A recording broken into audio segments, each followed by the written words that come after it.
का हम, कैसी खुशी खड़ी रुके ना एक घड़ी, एक पल है जिंदगी, एक पल कुछ भी नहीं।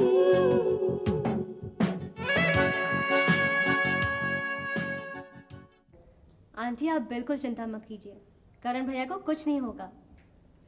तुम लोग मुझे एकदम से इतना प्यार मत दो, खुशी के मारे कहीं मेरा दिल धड़कना बंद ना हो जाए। मुझे प्यार की इतनी आदत नहीं है। तो फिर आप ये आदत डाल लीजिए, क्योंकि हमारे खानदान में एक खूबी तो है कि हम सब बहुत जिद्दी हैं, और अब हम सब ने ये जिद ठानी है कि आपको बहुत बहुत प्यार दें। हाँ आंटी, और एक्चुअली बस इसी की कमी है मल्होत्रा खानदान। एक बार ये कमी पूरी हो जाए तो देखिए सब कैसे आबाद हो जाए। इतना बड़ा बड़ा खानदान होने के बावजूद हम सब पर जो अकेलापन हावी है, बस यही सारी मुश्किलात की वजह है। जैसे करना भी जमीन उपजाऊ होती है, वैसे ही दर्द, अकेलापन, ये सब फसल की जरूरत है। और आंटी इतनी सारी अग्नि परीक्षाओं से गुजरने के बाद सीने में लगी आग का धुआं बनकर उड़ जाना चाहिए। हम सबने बहुत कुछ सहा है, बहुत सारी मुश्किलें हैं, लेकिन अब बुझाने वाले पल से उम्मीद नजर आ रही है। और वो इसलिए कि हमारे खानदान के लोग करीब आ रहे हैं। आप देखिएगा, करण भैया को कुछ नहीं होगा, वो जल्द ही वापस आ जाएंगे। अब मुझे यकीन हो गया है, बेशक मेरी दुआएं करण को आती हैं, लेकिन उसे जरूर पता चलेगा। और आज हम दोनों यही रहेंगे आपके साथ। ये इसकी मम्मी से पूछो। हाय। यहाँ क्या जासूसी हो रही है? जासूसी करने की जरूरत ही नहीं है। मुजरिम खुद अपना गुनाह होठों पे लिए घूम रहा है। आपके होठों की मधुर मुस्कान। सोनू, तुम्हारा होमवर्क हो गया? मम्मी मैं जानता हूँ कि आपको मैम से कुछ बातें करनी है। आप चाहती हैं कि मैं यहाँ से चला जाऊँ, तो मैं चला जाता हूँ। Bye bye ma'am. Bye. Smart kid. उसे भी पता है तुम्हारे दिल में क्या हो रहा है। छोड़ो ना ये बातें। कैसे छोड़ू, जब तक ये ना पता चले कि हुआ क्या। कैसी रही पार्टी? अच्छी थी, और सबसे बड़ा कमाल तो रिया थी। देविका उस बच्ची का तो जवाब नहीं। The way to the father's heart is through his little daughter. तो बहुत बेशर्म। अब हूँ बेशर्म हूँ। क्या करूँ? अब ये बेटी बेटी की बातें छोड़ो, बताओ पापा के साथ क्या? कुछ इजहार इकरार नहीं? नहीं, वैसे कोई बात नहीं। तो कैसी बात है? देविका कल रात जैसे केशव के साथ वाला वक्त वापस आ गया। बच्चों की धमा चौकड़ी, सौरभ का साथ, वही सुकून, वही इत्मीनान। जब मैं सौरभ के बगल में बैठी थी ना, तो ना आने वाले दिनों का खौफ था, न बेटी की बदकिस्मती की घबराहट। कल रात मुझे लगा कि सब ठीक चल रहा है। ठीक नहीं होगा स्मिता। लगता है किस्मत को हम पे तरस आ गया। लापता खुशी आर्यमन के साथ अब ऐसा ही नहीं, बस ये करण का मामला सुलझ जाए, ताऊ जी को अपनी सजा के हवाले करके हम अपनी दुनिया बसाने में जुट जाएंगे। लेकिन फिलहाल हम चलकर पुलिस वालों से और रजनी देवी से पता करें कि क्या हुआ। चलो। निशी, मैं तुमसे माफ़ी मांगता हूँ कि मैंने तुम्हारी बात पर यकीन ही नहीं किया। मैं रेनू से मिलने गया था, उसकी हालत वाकई बहुत ख़राब है। मैं जानती हूँ राजीव, वो मेरी सहेली हो चुकी है, लेकिन मेरी बात नहीं सुनती। तुम्हें मालूम है, इस घर के रिश्ते के अलावा अगर कोई और रिश्ता चला है ना, तो वो रेनू और मेरी दोस्ती का रिश्ता था। हमें उसके बाबू को इग्नोर नहीं करना चाहिए, कुछ करना नहीं चाहिए। वैसे रेनू मेरी बात मान गई है, वो डॉक्टर के पास जाने के लिए राजी है। अच्छा, अब सबसे पहले हम एक अच्छा सा साइकियाट्रिस्ट ढूंढते हैं और ये शराब की आदत छोड़ते हैं। ये तुमने बिल्कुल ठीक कहा। जब तक उसकी शराब की आदत नहीं छूटेगी, तब तक उसका इलाज नहीं हो पाएगा। शायद तुम्हें तजुर्बा हुआ हो, लेकिन मैंने पहली बार महसूस किया है कि अकेलापन इतना खौफनाक और दर्दनाक हो सकता है। अकेलापन बहुत बुरा होता है राजीव, और वैसे भी आजकल के ज़माने में हर दूसरा आदमी अकेलापन का शिकार हो रहा है। की रफ्तार इतनी बढ़ गई है, इतने टेंशन हो गए हैं, इतनी गलत फहमियाँ होती हैं, रिश्ते टूटते हैं, शादियाँ टूटती हैं और नतीजा अकेलापन। और तुम्हें मालूम है, अकेलापन सीधे जाकर दिमाग पर असर करता है और जब दिमाग ठीक से नहीं चलता तो शरीर पर असर होता है। It's a vicious circle. लेकिन हमें रेनू की मदद करनी चाहिए, वो हमारी दोस्त है।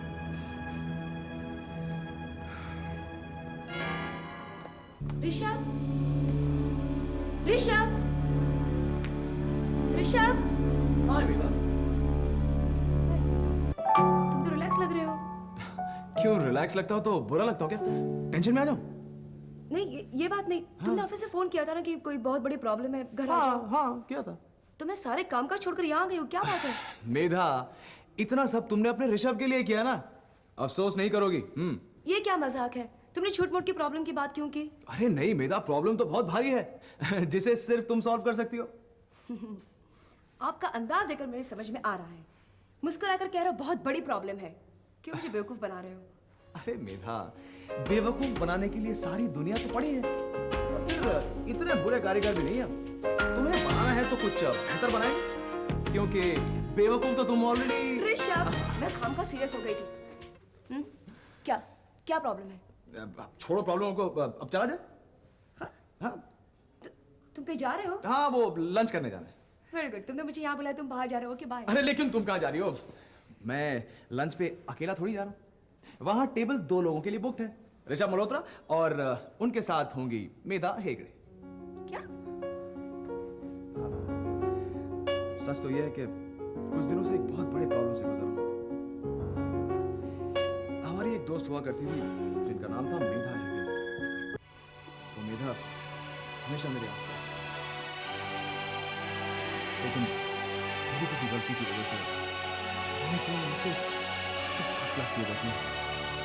रोज एक कदम दूर होती जा रही मुझसे। मेधा, मैं बहुत अकेला हो गया। तो जानती हो, अकेलापन मल्होत्रा फैमिली की खानदानी बीमारी है। सोचा आज तुम्हारे साथ लंच किया जाए ताकि तुम्हारे होने का एहसास बरकरार रहे।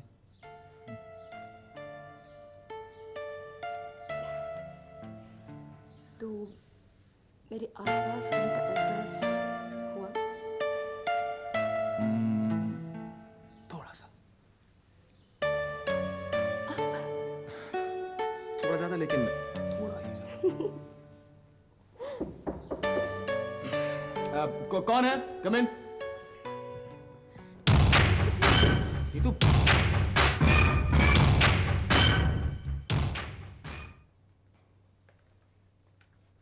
दरवाजा तो खुला है। कौन भाई? आ जाओ। तुम्हारे दर्शन के लिए दरवाजा हफ्ते भर से खोल कर रखा हुआ है, और इस वक्त मेरे घर में कौन आता है? अरे मेरे बारे में ना सोचो तो देश के बारे में तो सोचो। अगर वकालत ऐसे ही घर का चूल्हा, बर्तन, झाड़ू, कटका, कपड़े लत्ते धोने में लग जाएगी तो शहर में जुर्म नहीं बढ़ जाएगा?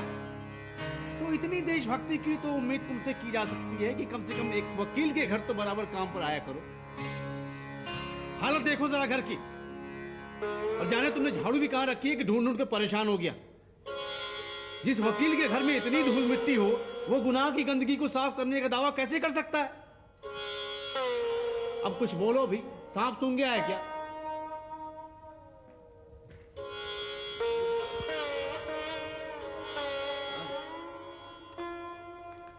ऐसे हवान बात कर रहा था। श्रोता एक भी नहीं, इतना लंबा चौड़ा लेक्चर देगी।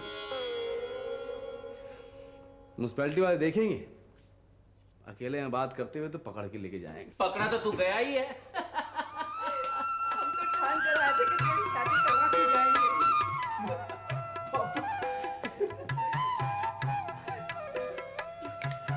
आप लोग कब आए?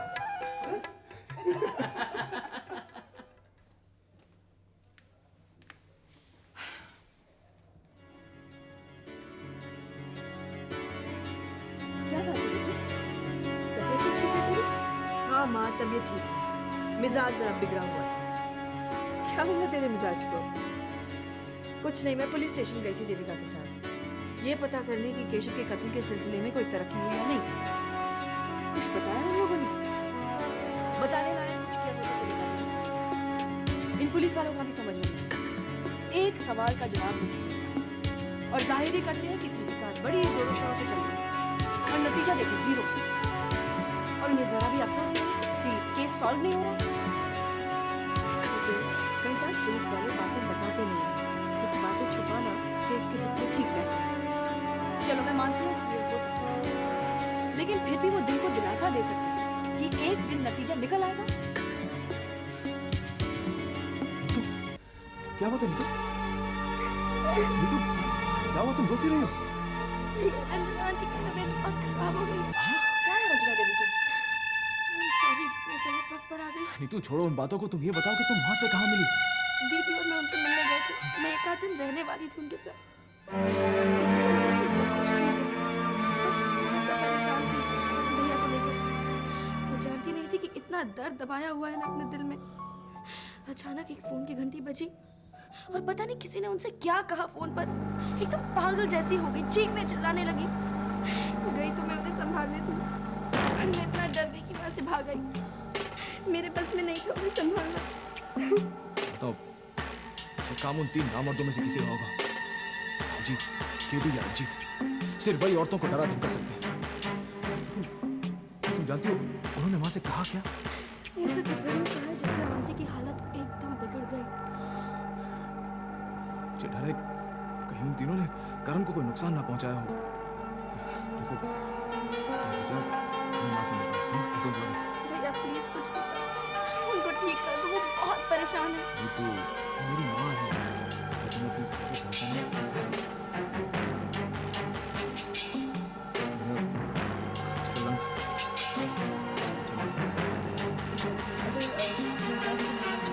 प्लीज।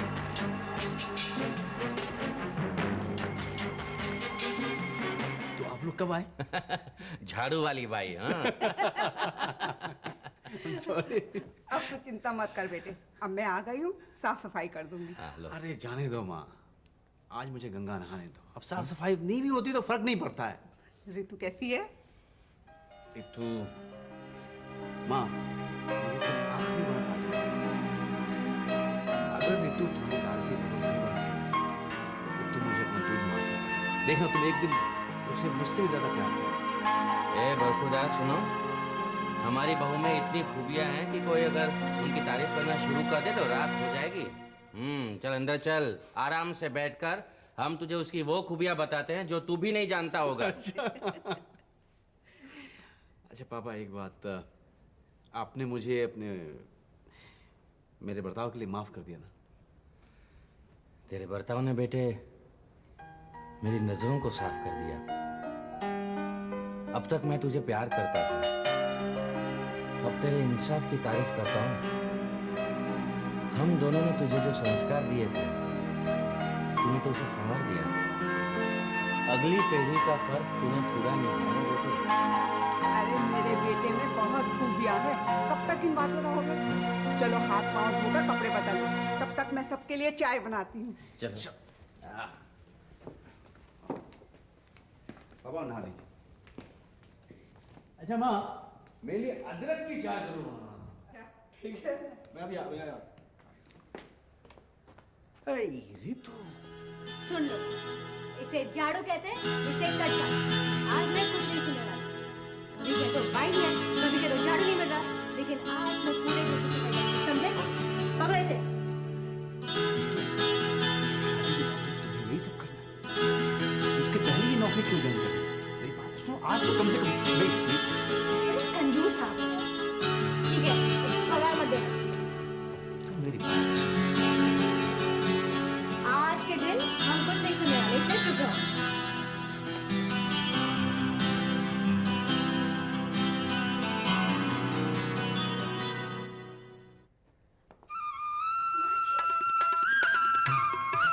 अब तो कान ने भी सुनना चालू कर दिया नहीं? अरे किस बहू की मजाल होगी कि सास बुलाए और वो बहरी होने पर भी ना सुने? हाँ।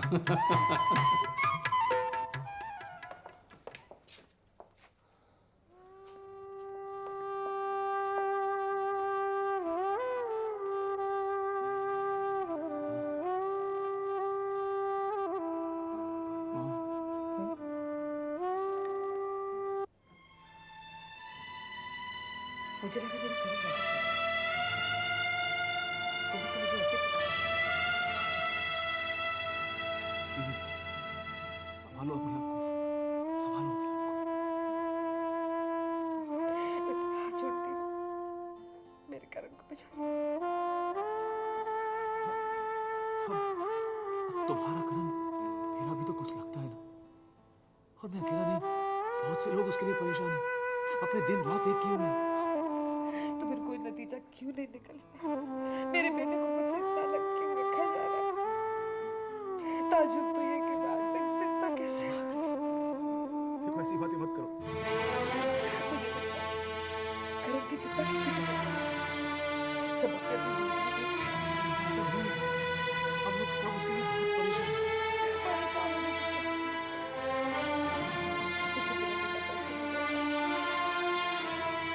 केडी की बात माँ को पूरा करना होगा अगर करण की जान बचानी है तो। पता है बेटा, मैंने आज मौत की आवाज सुनी। फोन करके मुझे अंधाधुंध गोली की आवाज सुनाई। वो गोली की आवाज तीर की तरह मेरे दिल में गड़ गई है। ऐसा मेरी डर है कि उस गोली की आवाज के साथ मुझे करण की चीख सुनाई पड़े। नहीं माँ, ऐसा हो ही नहीं सकता। करण की तुम्हें जितनी जरूरत है उतनी ही जरूरत केडी को दौलत की और मल्होत्रा इंडस्ट्री की कंपनियों की है।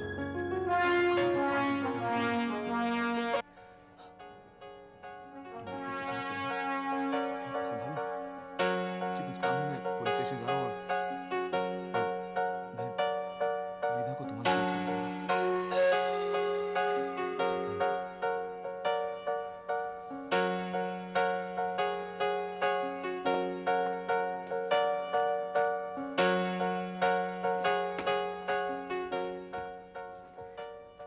रंजना देवी, केडी और कुछ नहीं हर तरफ से आप पर दबाव डालने की कोशिश कर रहा है।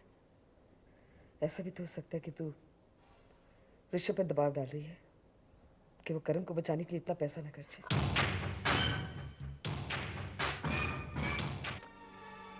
मुझे अफसोस है,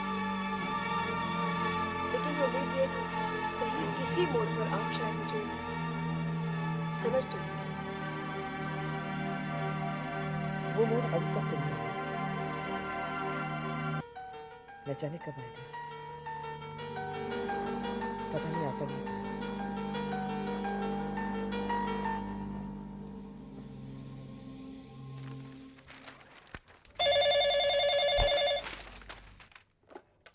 हेलो केडी, मुझे कभी कभार याद करते हैं या वो भी नहीं?